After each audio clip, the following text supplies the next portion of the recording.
Either this is the year that I make it happen, or I drop it off my bucket list because I can't just keep dreaming about it and do nothing about it.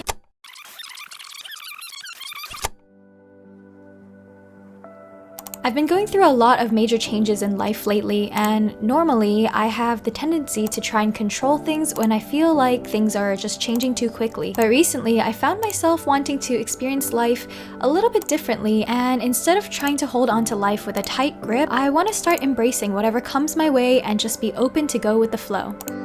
I've been putting some of the things I want to experience on the shelf for far too long because I was always waiting for the right moment. One of the things that's been on my bucket list for a long time is to learn how to surf. So when my friend suggested we go, I knew this was a great opportunity to practice this new mindset and just say yes.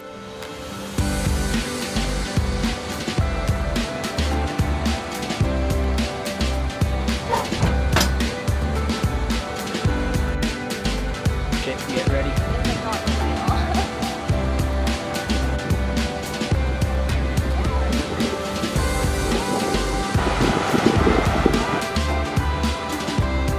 Whenever I think about new experiences, I think about it expanding my sense of self. I'm learning more about what I like and what I don't like in this world.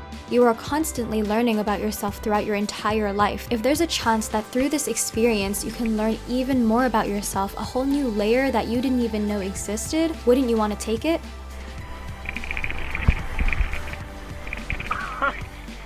When you can face those moments of discomfort, it's almost like you're unlocking a new part of you, a part that may have been dormant for a very long time and has just been waiting for a trigger to come out and come alive.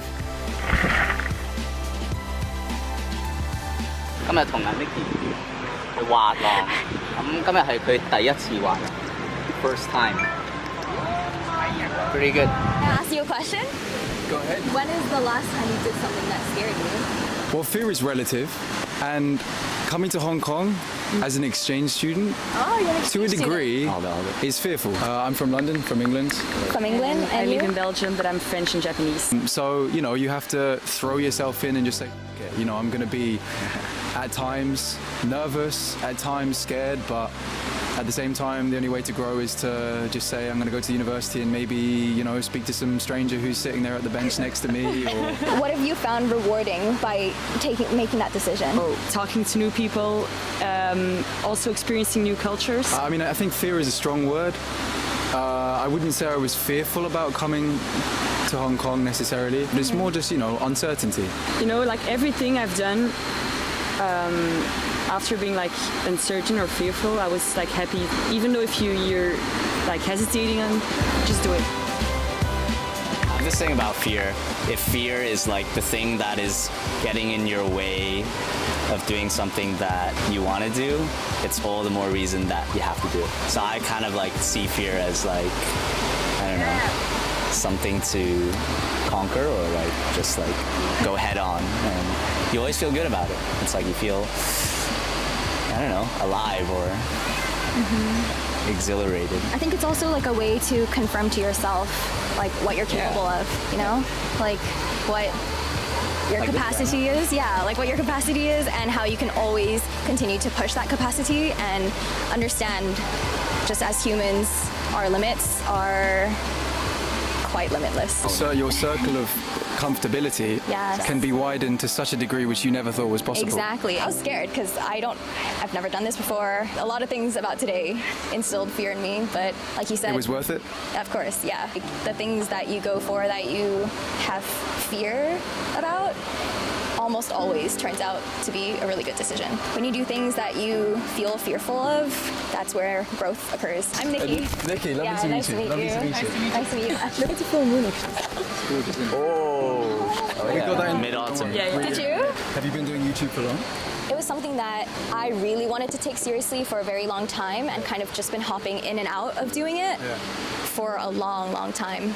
And then this year I was like, it's also a bucket list goal of mine. So I was like, either this is the year that I make it happen or I drop it off my bucket list because I can't just keep dreaming about it and do nothing about it. You know, learning what it means to seek discomfort, like you were saying.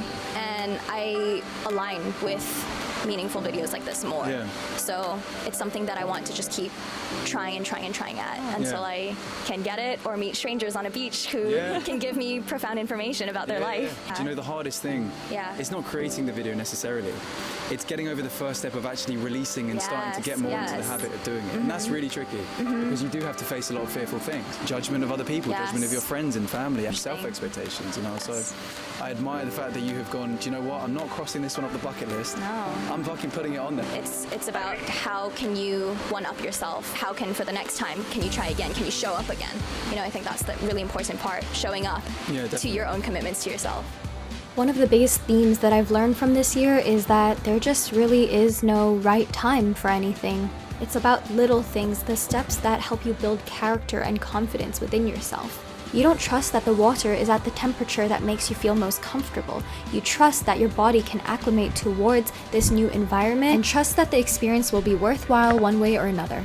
Of course, it is natural to feel fear when you relinquish control, but that is the perfect moment to flow with the path of least resistance, because while it's nerve-wracking to not know where the tides will take you, it's also extremely exciting.